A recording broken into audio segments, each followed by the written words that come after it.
Well, congratulations on Shore. Shore is it's such a great album. I had a pretty stressful day before this, and it's Yeah, like it's just been my balm for awesome. for everything. Great. That's so great to hear. Thank you, man. Yeah. Um the so I want to talk about Shore. Um in the last time we talked after a crack up, Yeah. and you talked about writing a song in like that you were actually writing it out, like the movements Uh-huh. of the of the music.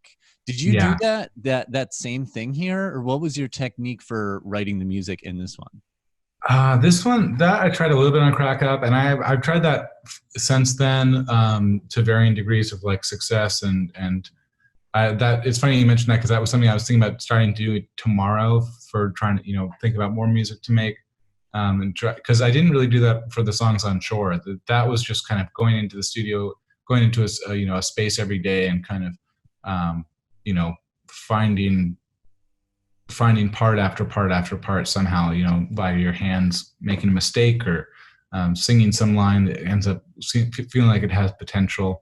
Kind of a more traditional process. When you said to vary you to varying success, what do you mean by varying success?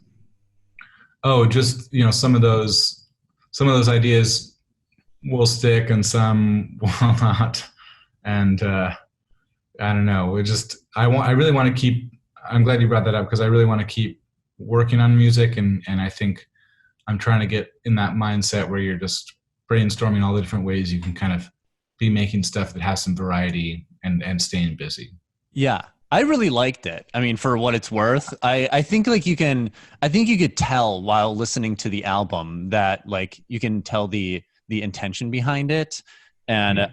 and I really liked it. And I feel like that's what um Fleet Foxes you have continued to kind of like experiment in that way, and I Yeah. in a way that I think is still very um that I feel like pushes you along, you know. Yeah, for sure. One thing I did try on this record that nobody would notice was that I had a tempo map of the record, kind of, where I knew that, the second song of the album should be 102 beats per minute, and I knew that Interesting. the next one should be 126. And I actually kind of timed out the tempo flows between the songs before some of the songs were even written. And so that was kind of that was that no one would ever notice that, but hopefully in listening to the album and feeling the way it flows, there's some like subliminal intentionality that's absorbed. How did you know what BPMs to set them at, or where did that idea come from? It came from like scanning my favorite songs for their BPMs, No obviously. way. Yeah, and then kind of like it was internalizing that because like 120 is that's classic Sure. um, Yep. Fleetwood Mac Dreams. That's twice the resting heart rate. That's and you only have so much leeway between 120 up and down before um, something stops feeling groovy, and then or you go too far and then it's just you're in halftime. Of there aren't that many tempos, I think. So in terms of how they groove, so it's more like what the transition between grooves would be, which meant going from 100 to around 120 to 80 to kind of switching between those 20 BPM uh, uh, gaps. That is wild. Yeah, That's like that's some science, you know? yeah. Could you do like a song map on like this song, like song one you wanted to be like this was the BPMs of a song that you were thinking of, and then the next Well, one.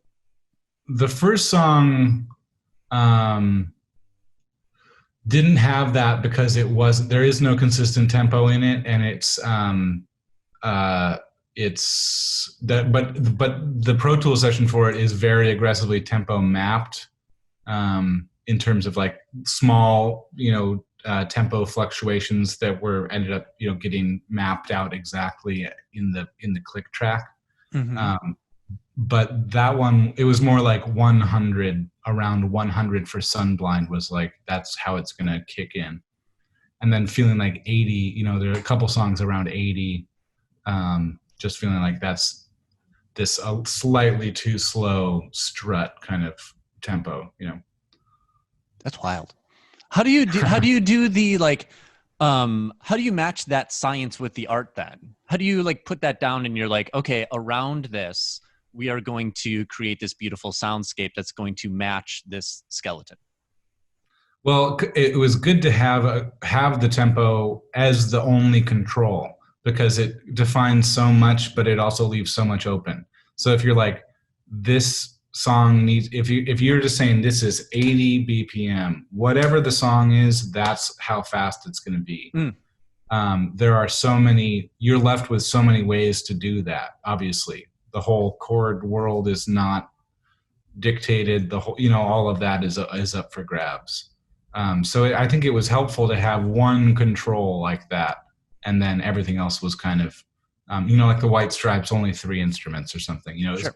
Setting some kind of limitation, and then getting creative within that. That is wild.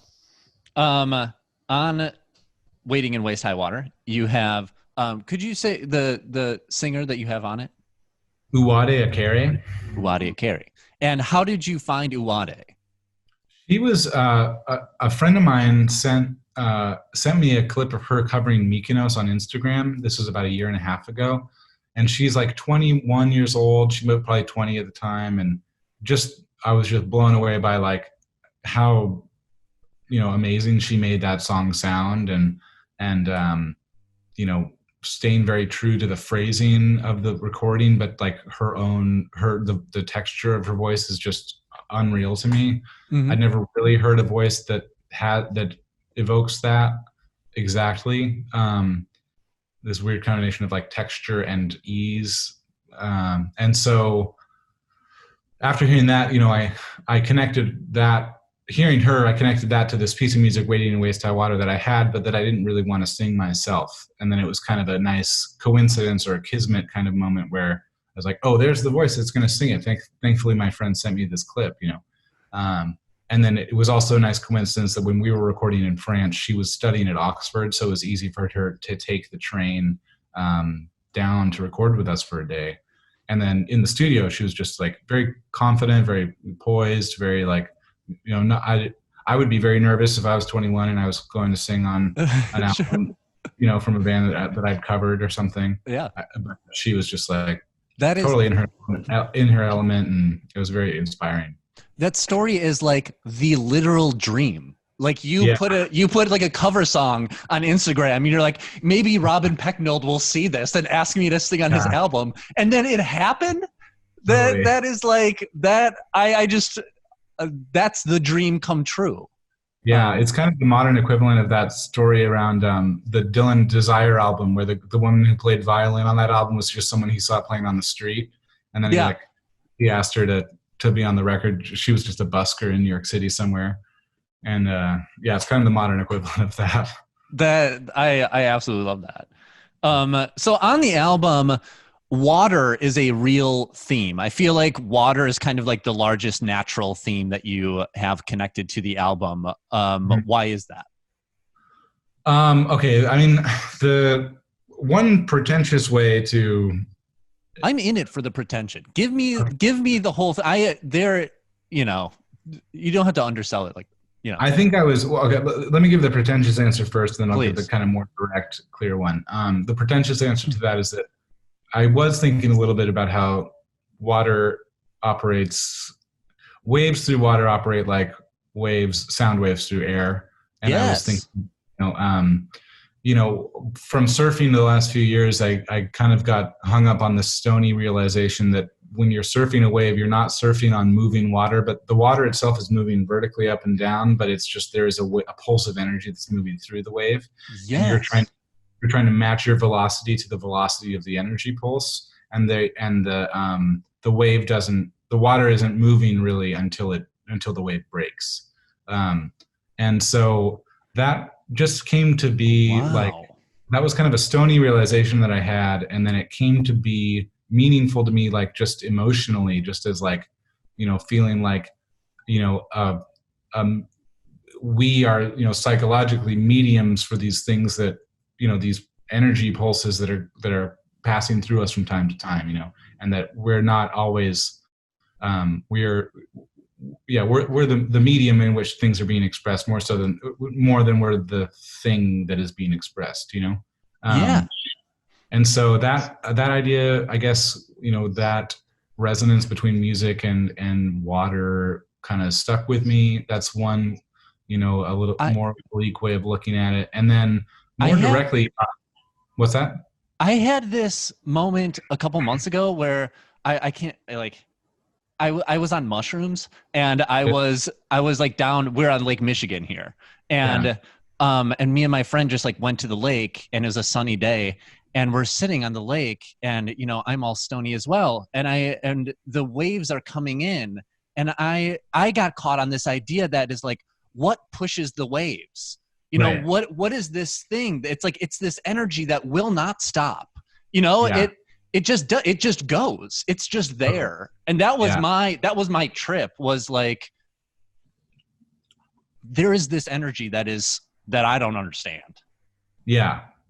It's wind energy. I mean, it's wind further out at sea that is transfer. That energy is being transferred into the water, and then that is it organizes itself as long period waves that are traveling somewhere with the amount of energy they have, and then they are moving. Yeah, then they're moving through the water, and then they're breaking, and that energy is released at land.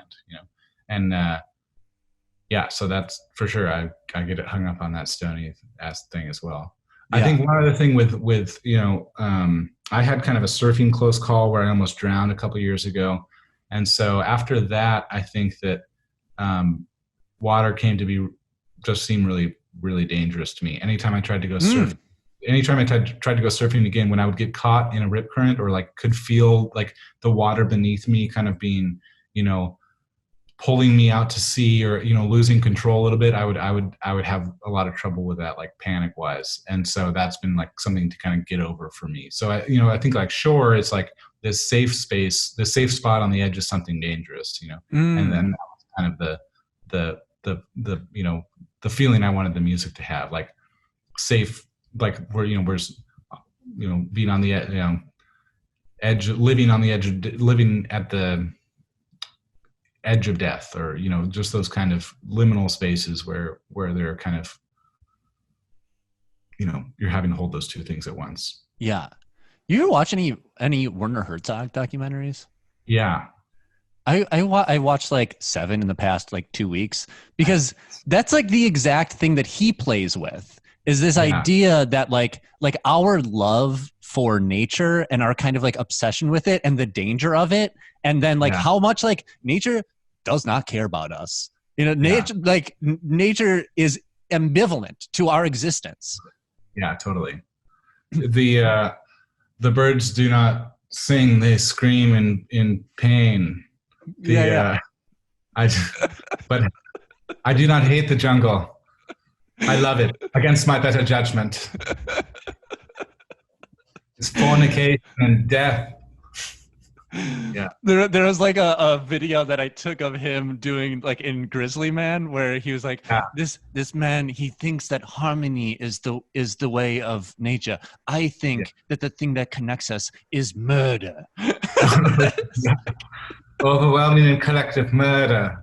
Yes, Yes, but a totally. beautiful, beautiful man. Yes. Um, also last time that we talked, I asked you about like a song to pick, or an artist, and you talked about Emergency Ward from Nina Oh Simone, yeah. and I Yeah. was like, "Ugh," I bought the album like two Awesome. days later, and I like went in, was like, that album like overtook me for a good 4 weeks. Awesome. So I was wondering what you're listening to now. I've been listening to the radio a lot, honestly, since quarantine, because like just for the company, just to hear someone's voice chime in every once in a while and be like, hey, that was such and such.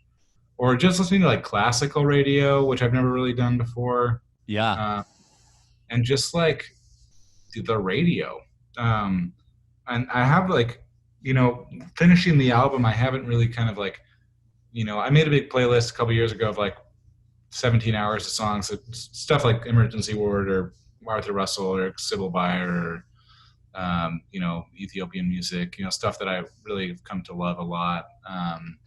But I guess this year I've been too focused on working to kind of open my ears back up and be a sponge for new stuff again. And that was another reason I wanted to get it done, is because I don't really like being in that phase of being curious. I love that phase where you're kind of like absorbing as much as you can and kind of, um, you know, just enjoying music and not worrying that it'll like throw you off track if you get super into some different thing than what you're working on. Have you, now that it's out, have you felt like you can do that again?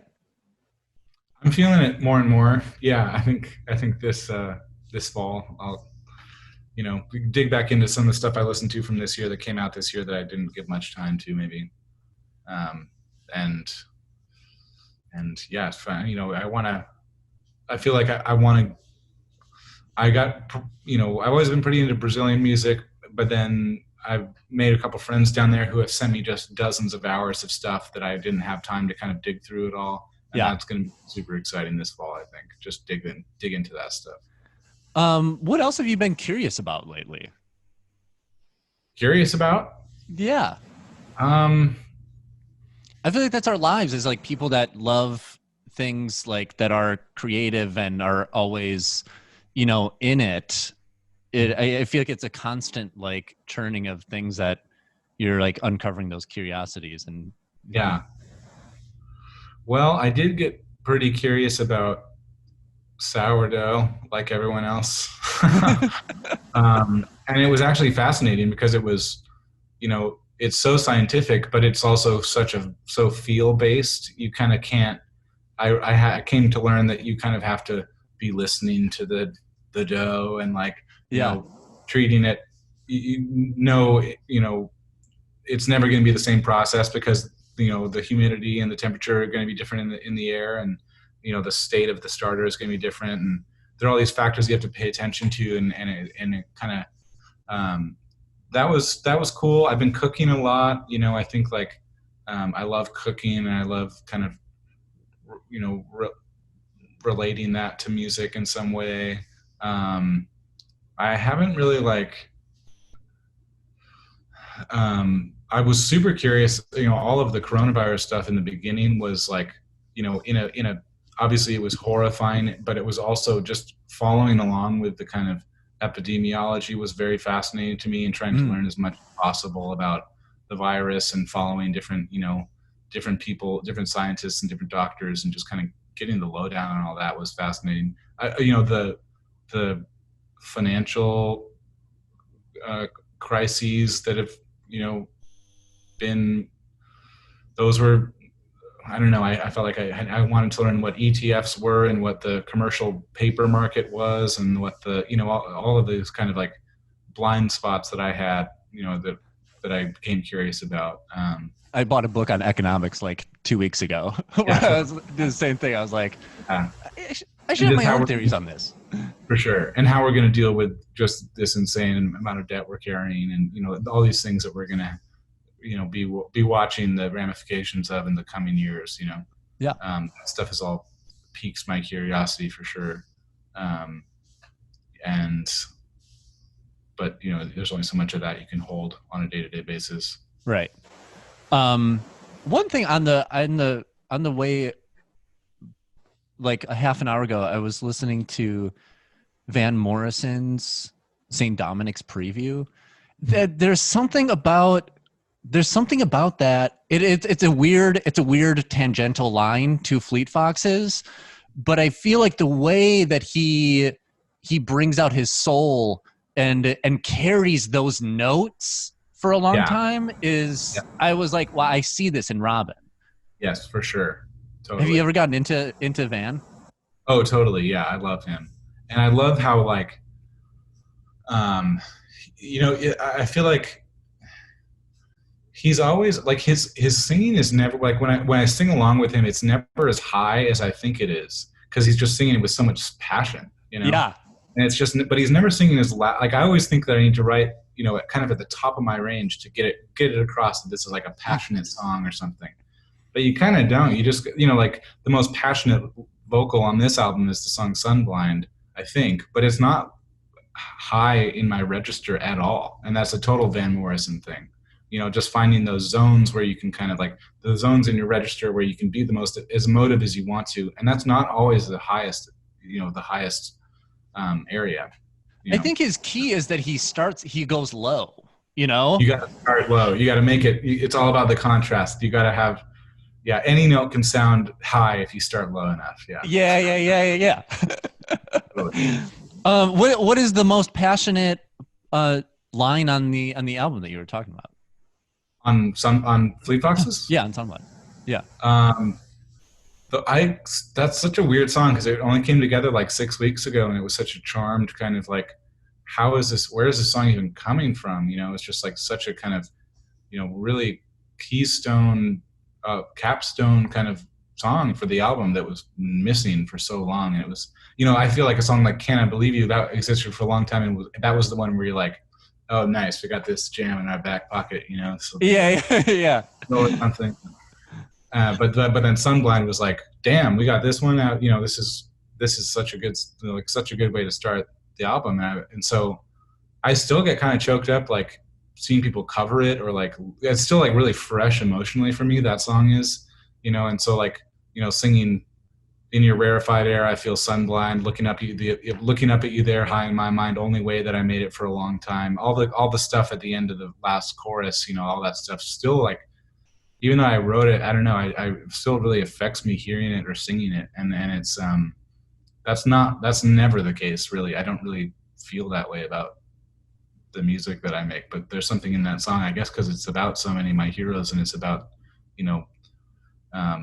missing them but wanting to kind of carry them forward, and there's just something in that lyric that gets me. Wow, I love that. Thank you for sharing that. Yeah. And thank you for talking about the album. We're at about time here, so I'll cut us off. But thank you for making sure, and I feel like Crack Up and Shore, I feel like have taken Fleet Foxes to that everlasting level. Awesome. I feel like with a lot of like. I feel like there was a precarious position where it was like, what's going to happen with Fleet Foxes? Like, where are they going to go? And you release these last two albums, and it's like they're forever band. This is they've solidified it. I mean, much. I mean, thank you so much, because that is stuff I would think about too. For sure. Yeah. I didn't want to get swept up in a certain fad, and then I want to make music and make music I'm proud of, and share it with people. And I feel like it was very gratifying to hear you say that, because that's definitely on my mind, and I wanted to. I'm very proud of these two albums for that reason, and just for their own sake. And yeah. So thank you so much, man. Hell yeah. Thank you, Robin. All Awesome. right. All right. Enjoy New York. All right. Thanks. Take care. Bye.